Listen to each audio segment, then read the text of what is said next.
piste, départant dans quelques minutes. Ballon. Pour la vente, location ou réparation d'assortiments complets d'appareils et accessoires de soudure, n'hésitez pas à communiquer avec Oxygène Régional Incorporé. N'oubliez pas, cet après-midi, à 15h, le spectacle de ballon commandité par Oxygène Régional Incorporé, situé au 376 chemin Larocque à Valleyfield. C'était le coup de canon d'une minute de One Minute Gun. Roland. Merci, Robert Hiver. On s'approche. Voilà, les 45 secondes clairement respectées. Et on est bien aligné pour le départ. Et si ça se maintient ici, ça devrait être fort. Spectaculaire comme départ. Encore une fois.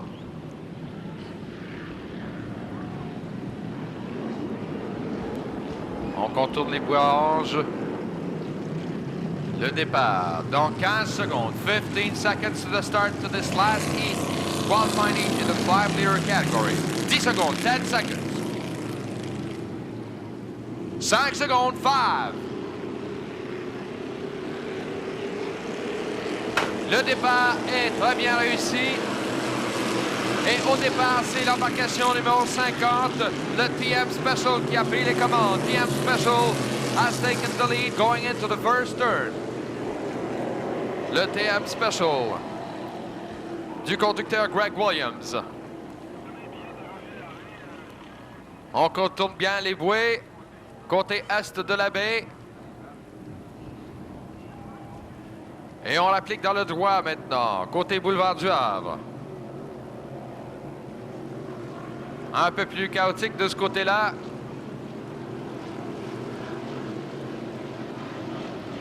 Mais on semble être en mesure d'y aller un peu plus rapidement. Oh là là! Une embarcation qui vient de capoter complètement. Signal lumineux. On va évidemment immobiliser toutes les autres embarcations. Mais on a clairement vu là, perte de contrôle. Et voyons voir, il s'agit de l'embarcation. Est-ce qu'on a été en mesure d'identifier l'embarcation qui a tourné comme ça? On va essayer de l'imaginer. L'embarcation a monté comme une feuille de papier. Oui. C'est l'embarcation 50, le TM Special de Greg Williams qui avait pris les commandes au début de l'épreuve.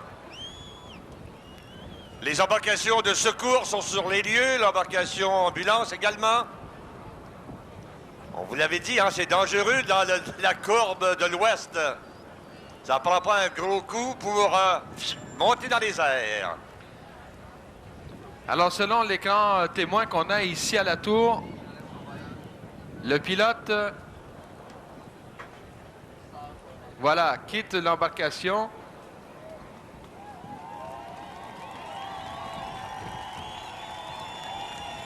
Et tout semble être sous contrôle. On entend la réaction déjà du public, là, près de la bande de terre. C'est donc dire que tout est sous contrôle de ce côté-là. Plus de peur que de mal, c'est à souhaiter.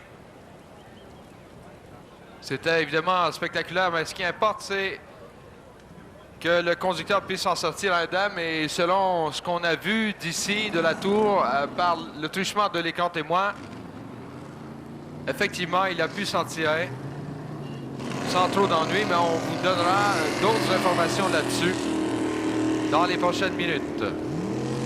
Mais à première vue, Greg Williams est sorti indemne de cet incident spectaculaire survenu côté ouest de la baie. Pas étonnant que ce soit encore une fois de ce côté-là que ça se produise, compte tenu du vent.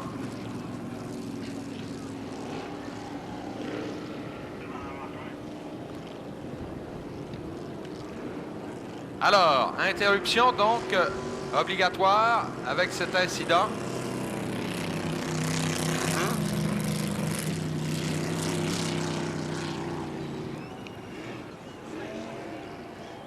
Alors, les bateaux, les embarcations retournent au puits de ravitaillement.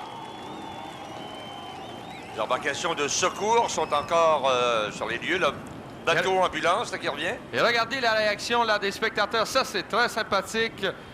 Les spectateurs à la bande de terre qui saluent au passage Greg Williams qui est ramené dans le bateau ambulance. Et Williams est assis dans le bateau ambulance. Ça, c'est déjà un bon signe. Tout est... On m'indique ici que c'est officiel. Greg Williams, aucun problème. C'est un code vert. Code vert qui signifie que le conducteur n'est pas en danger.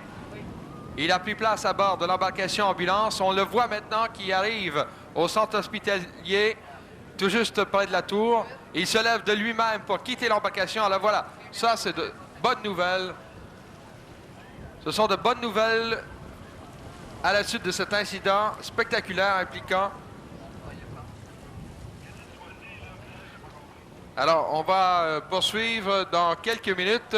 On va reprendre immédiatement avec cette qualification, cette quatrième qualification en classe 5 litres. Le temps de ramener les embarcations au puits Super 7 pour faire les ajustements d'usage et aussitôt... À vous, Roland Mayotte. Merci Robert Rivet. 30 secondes avant le départ, 30 seconds to the start of this fourth and last qualifying heat in the 5-liter category.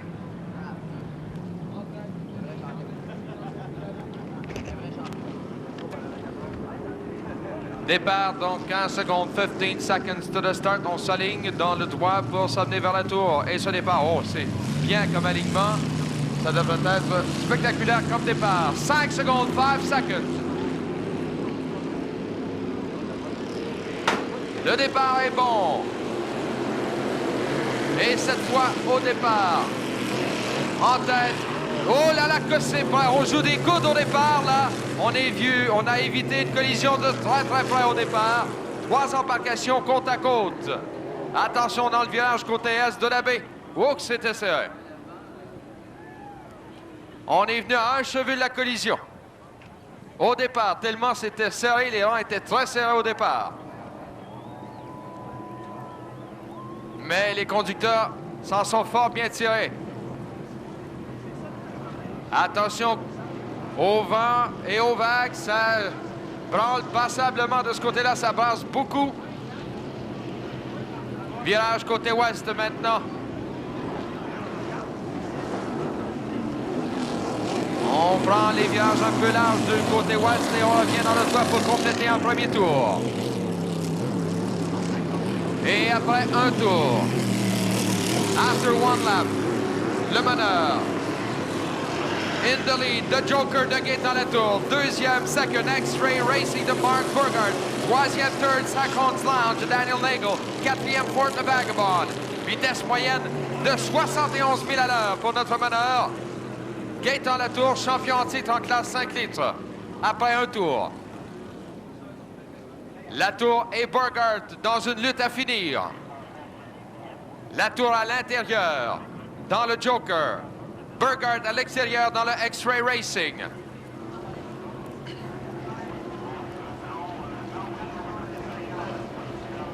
Latour toujours en tête.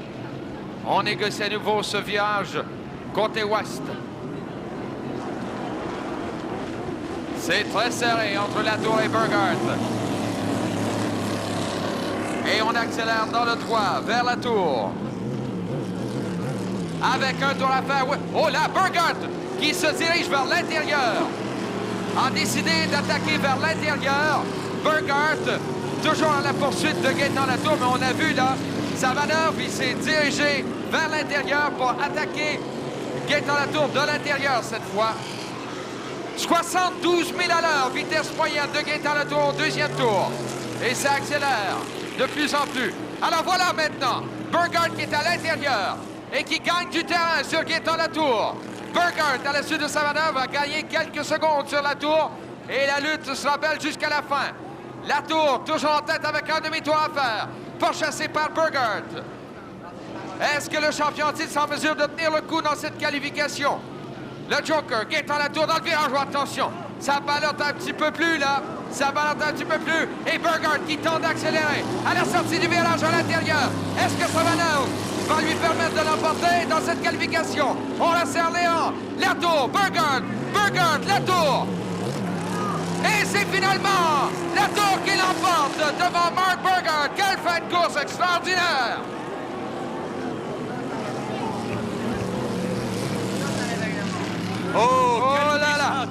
C'est le cas de le dire. Et quelle manœuvre de Mark Burkhardt dans le Extra Racing qui a tenté de surprendre Gaétan Latour et passer de l'extérieur à l'intérieur. Et vitesse moyenne de 71,1 000 à l'heure pour le gagnant Gaétan Latour dans le Joker dans cette 4e vague de qualification. Et ce n'est qu'une qualification, n'oubliez pas, on est loin de la finale encore, ça promet. Et déjà une course qui vaut le prix d'entrée. Ah, quelle course! Ouh là là! Il est 13h15, alors la journée s'annonce pour être vraiment spectaculaire avec du soleil. Ben oui, le vent baisse. On va voir les 2,5 litres, les qualifications. Ensuite, on va tomber dans les finales, hein, un peu plus tard. Oui, après les cérémonies, là, on va rendre hommage au commodore honoraire et personnalité de l'année, Russell Howard. Il y aura un spectacle de ballon. Ensuite, les finales commencent avec le Grand Prix de Valleyfield, etc., etc., etc. Il y en a plusieurs. Très belle course que cette 4e qualification